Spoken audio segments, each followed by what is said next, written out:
What if I told you that you have been lied to? That this silence, sold to you as your greatest weapon, is in reality nothing more than his best excuse? Think about it for a moment. Do you really believe that a man who deliberately chose to leave your life now lies awake at night, tormented by a silence he himself created? What if, in the exact moment you are fighting an epic battle against the temptation to text him, he is simply sleeping deeply and peacefully? And what if your absence, instead of creating unbearable emptiness, gives him exactly what he was looking for? Peace? You have been told that no contact is a strategy of power, but in most cases it is nothing more than a silent death sentence, being forgotten. Your silence does not scream to him, "I miss you." It whispers, "You were right. I play no role in your life." You are not only giving him permission to move on, you are even taking away his last trace of guilt. Because, let's be honest, what is easier for his ego? To think he has lost an incredible woman who still moves on strongly, or to believe you are a poor, broken girl who cannot even manage to send him a message? Your silence gifts him the second option. It allows him to feel like the main character in a story where he was so important that he literally left you speechless. But there is something better. A strategy not based on absence, but on presence. One that does not aim for his heart, because right now his heart is wasteland for you, but strikes directly at his ego, his competitive instinct, the most primitive layer of his brain. Today is not about making him miss you. It is about making him doubt himself, regret, and see so clearly what he lost that your silence looks like child's play in comparison. So forget everything you have believed about no contact. What I am about to tell you will not only heal you, it will hurt him more than any silence ever could. Are you ready to stop being a ghost and become his greatest regret? The reason why these words touch you so deeply, why you clicked on this video with a mixture of hope and skepticism, is because deep down, you already feel something is wrong. For days, maybe weeks, you have been clinging to your iron silence. You have archived your chats, muted his stories, and convinced yourself you are in control. Yet every vibration of your phone makes your heart race. Every car that looks like his makes your stomach sink. You live in a constant state of alertness, waiting for a signal that never comes. The fundamental problem with no contact is that it rests on a romantic illusion. Almost like in the movies. If love is real, it leaves a wound so deep that absence becomes torture. It assumes your ex is living in the same state of hyper-awareness as you. But psychology and biology, especially male ones, often work much more pragmatically and, let's be honest, selfishly. If you completely disappear, if you gift him absolute silence, you do not challenge him. You serve him the solution on a silver platter.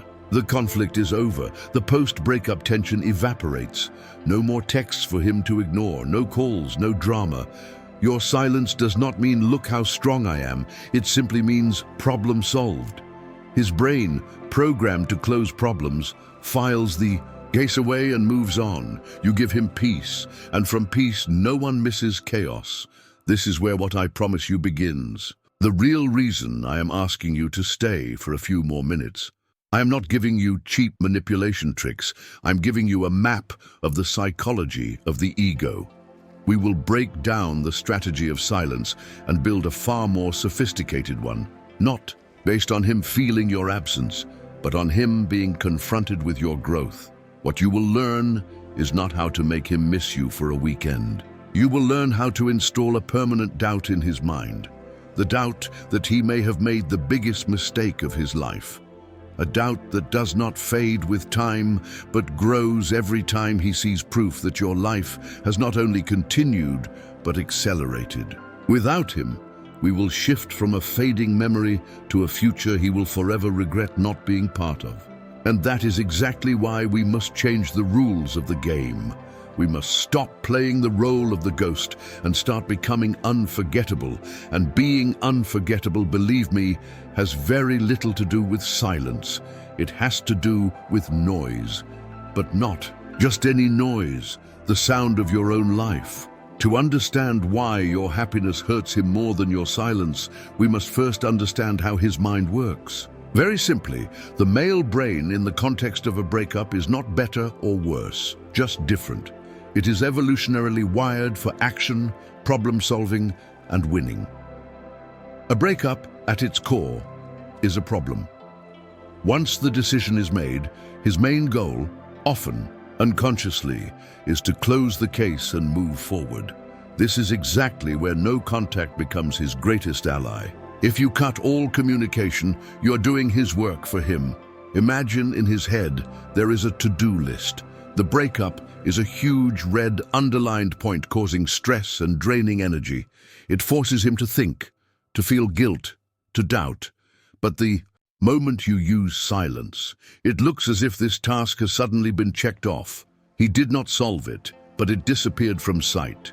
And his ego knows how to rationalize your silence in 1,000 ways.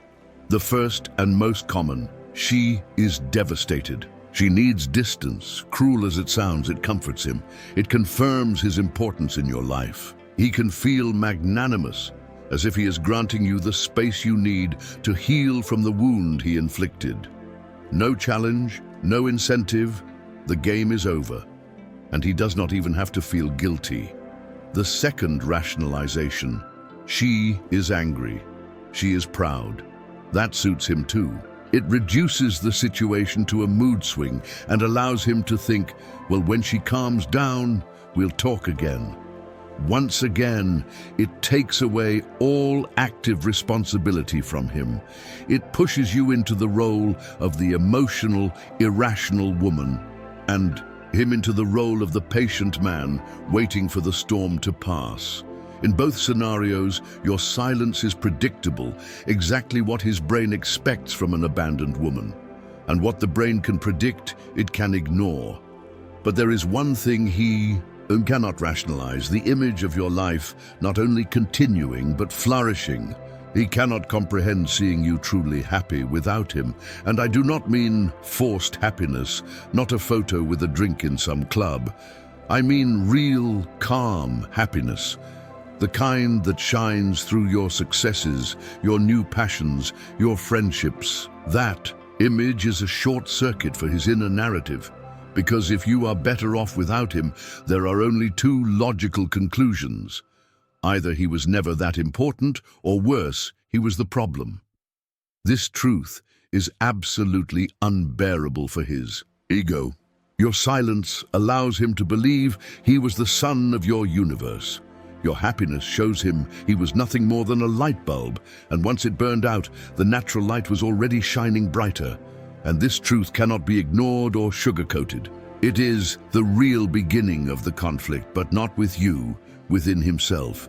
Now that we have planted the seed of conflict in his mind, we must water it until it takes over his entire mental space. Silence, as I said, gifts him a convenient story. It is a cushion for his ego. He can think, poor thing, she is suffering terribly without me. And that thought, whether he admits it or not, gives him a secret, twisted satisfaction. It is the ultimate confirmation of his importance. Your pain proves to him that he left a mark, even if it is a mark of suffering, because humans have a panicked fear of being meaningless. And your pain proves to him that he mattered. But the strategy I propose, which I call happy indifference, is the direct antidote to that comfort. It is not cold, bitter, or resentful indifference. Hatred and resentment are still forms of connection. Blocking him on all networks is a scream of pain, not a sign of overcoming. The real weapon is a warm, almost distracted indifference, the subtle but devastating proof that your emotional center no longer revolves around him. This triggers a psychological phenomenon in him: cognitive dissonance. His brain comes under stress because it must hold two completely contradictory ideas at the same time. I am valuable. I made the right decision, and she misses me. Her life has become many times better without me. That means either he was not that valuable, Or worse, he was an obstacle to your happiness. Do you see the short circuit? His mind cannot reconcile these two realities. It is like trying to teach his operating system that 2 + 2, 5. It collapses. To resolve this tension, he is left with only two paths. The first, to devalue you. Well, she never really loved me. She is shallow. Look how quickly she forgot me. But even this path hurts his ego, because it means he was not that important to you. The second, and for us the decisive one, is to question his own decision. This is exactly where doubt turns into his constant shadow. Did I make a mistake? Is her new glow the result of shedding a burden? And was that burden me? What is she doing now that I never recognized? Who is this new person she is becoming? And why is all of this happening without me? Your happiness becomes a mirror that no longer reflects the image of a powerful man who broke a heart, but of a fool who lost a treasure. And this exact image, this doubt, is a psychological torture that cuts far deeper and lasts much longer than an unread message or a missed call. And this is where everything changes. This is where the truth reveals itself. The truth that collapses the entire strategy of no contact. If you remember only one thing from all of this, let it be this. What I am explaining to you now is the key that opens the door to his regret and closes forever the door to your pain. We have talked about his ego, about cognitive dissonance, about how your happiness triggers an inner conflict within him. But the final blow, the turning point, the real checkmate, is not that he sees you are doing well. It goes much deeper. The hidden truth is this: what destroys him is not your absence. It is the irrefutable proof that he was never the source of your happiness. Think about it. During your relationship, his ego was built on the idea that he was giving you something essential, maybe security, fun, passion, stability. In his inner narrative, he was a decisive part of your well-being. When he left, he assumed he was taking that essential piece with him, and that your emotional foundation would therefore crumble. Your silence and your pain confirm his theory. Without me, she is incomplete. But when he sees you laugh with a new spark in your eyes, when he sees you reaching a goal by your own strength, he does not see an ex who has moved on. He sees a woman who was complete from the very beginning. A woman whose happiness was part of her essence, not a gift he granted her. The real death blow is not "look how happy I am now." The death blow is "look how happy I always was, and you never realized it."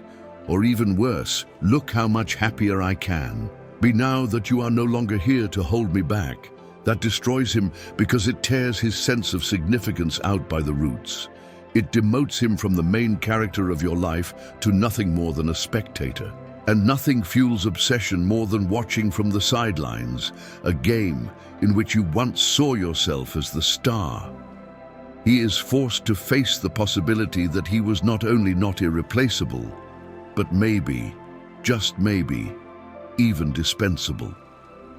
Without a single word, you show him your love for him was a choice, not a necessity. And exactly at the moment a man realizes that you never needed him is the moment he desperately starts wanting to be chosen by you again. That is the point of no return. Here, silence fades into oblivion, and your success becomes the only noise in his head. I know what you're thinking now. All of this theory sounds powerful, enlightening, but also abstract. You are asking yourself, okay, I get it, but what do I actually do now? Do I pick up my phone and change everything right away? The beauty of this strategy, in contrast to no contact, which is passive and based on inaction, lies in the fact that it is active. It gives you back control. It gives you an action plan, and it is much simpler than you think. It is built on 3 pillars. First, the control of the digital window. The rule is clear: do not block, mute. Blocking is a slap in the face, an act of emotional war. It screams, "You hurt me so badly I cannot even bear to see your name." By doing this, you hand him power, the certainty of your pain. Muting, on the other hand, is an act of elegance and subtle strength. It tells the algorithm and yourself, this person's life is no longer relevant content to me. But by not blocking him, you leave the window open. You allow him to be a silent spectator of your transformation. You give him a front row seat to a show in which he no longer has a script. Second, the healing of your narrative. What you post from now on is not for him, it is for you, and that changes everything. Forget the party photos with forced smiles and glasses in your hand that looks like a desperate attempt at proof. You need to show, not prove. What do you show? Your progress. Irrefutable evidence of your growth. The sweaty but happy photo after your first 5-kilometer run. The video of you focused while learning the song on guitar you always wanted to play. The post where you celebrate completing an online course that opens new doors for you. A dinner with friends where the laughter is so genuine that you do not even look at the camera. These are not messages to him, but milestones on your path. And paradoxically, precisely because they are not for him, they hit him 1,000 times harder because he feels their authenticity. He sees that your world is truly expanding, not that you are staging a theater play to make him jealous. Third, and most important, the face-to-face encounter. Sooner or later, it will happen. And this is where the game is decided. Your impulse might be contempt to look away or nervousness to start rambling. Both are mistakes. The right response is friendly indifference, a calm smile, a polite greeting and a quick goodbye. Something like, "Hi, what a surprise. All good. Glad to see you. I have to go. I'm already running late. Take care." And then you move on. No drama, no resentment, but above all, not a single second more of your time. Those 30 seconds of distant politeness are deadlier than hours of discussion. They signal no open wounds, no space in my head. My energy now belongs to things infinitely more important than him. You have solved the conflict, but not for him, for yourself. And that is exactly the one thing he cannot bear in the end. After all this path, after I have given you the keys to a strategy designed to burn itself into his mind, I want to pause with you and be completely honest. I want to confess what the true goal of all this is. And no, it is not about hurting him. It is not about revenge, not even about getting him back. The true goal of happy indifference is you. It has always been you. Every single step I described to you, muting him on social media, focusing on your achievements, being politely distant in person, looks outwardly like a chess move against him. But in reality, they are the building blocks with which you are rebuilding your own castle. When you mute his profile, you are not doing it so that he sees your life without you seeing his. You are doing it to gift yourself peace, to no longer poison your day with his presence, to detox yourself. When you share a success, a trip, a new passion, the primary goal is not for him to see it and regret. The goal is for you to prove to yourself what you are capable of without him. It is an act of self-affirmation, the tangible proof that your identity is far greater than the role of his girlfriend or his ex. You are rewriting your story, and at best, he is now just a side character in a chapter long closed. And here lies the most beautiful and powerful paradox of all. This strategy works devastatingly effectively on him precisely when you stop executing it for him. The moment your happiness is no longer a performance, but your natural state. The moment your indifference is no longer a mask, but the result of genuine disinterest. That is when you become magnetic, because the real goal is for your life to be so fulfilled, so exciting, and so unmistakably yours that the question of whether he comes back or not shrinks from an obsession to an anecdote. That one day you catch yourself realizing you have not even thought about him all day. That energy, the energy of a complete, autonomous woman who holds her happiness in her own hands, is what will hit him the hardest. It is what will not only trigger his desire to come back, but also his admiration. And let's be honest, being admired is far more valuable than merely being missed. There will come a moment, maybe even tonight, when you are alone. The noise of the day has faded, and the silence of your home feels heavy, almost suffocating. Your phone lies in your hand and feels at the same time like a weapon and a weakness. And exactly in this moment you face a choice. But this choice is not, do I text him or not? It is the choice of what kind of memory you want to be in his mind. You can choose silence. You can disappear. If you do, you will become a sad, faded memory. The story of the woman he once dated who suffered so much when he left her. A closed chapter. A footnote reminding his ego how important he was to you. Your silence makes you, at best, an honorable ghost. But ghosts, by definition, have no future. They remain trapped in the past. Or you can choose the other path, the path of noise, but not the noise of screaming or begging, not the noise of desperate messages. Instead, the loudest and most beautiful noise there is, the noise of a life that blooms against all expectations, the rustle of the pages of a new passport, the clinking of weights at the gym, the echo of your own laughter at a dinner with friends, laughter that comes from the belly, not from posing, the ping of a notification telling you that you got the job, or the confirmation that you finally enrolled in the course you always wanted to take. Each of these sounds is a word in a new language he does not understand, a language that does not speak of what you lost, but of everything you are gaining. And it is precisely this language that creates unbearable dissonance in him. It forces him to question his own story. It forces him to ask, did I really set myself free, or did I let go of the woman of my life just before she became her most spectacular version? So when you stand at this crossroads with the weight of memory on your shoulders, forget the battle for his attention. That war is lost. Silence is nothing but surrender. Choose to become the story he has to tell himself again and again.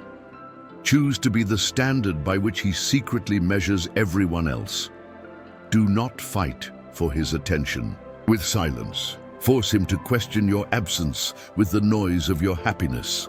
This is the true turning point in the game. To stop thinking about how to win him back and to begin reclaiming yourself in your strongest, wisest, and most magnetic version. And the promise of this space is radically honest.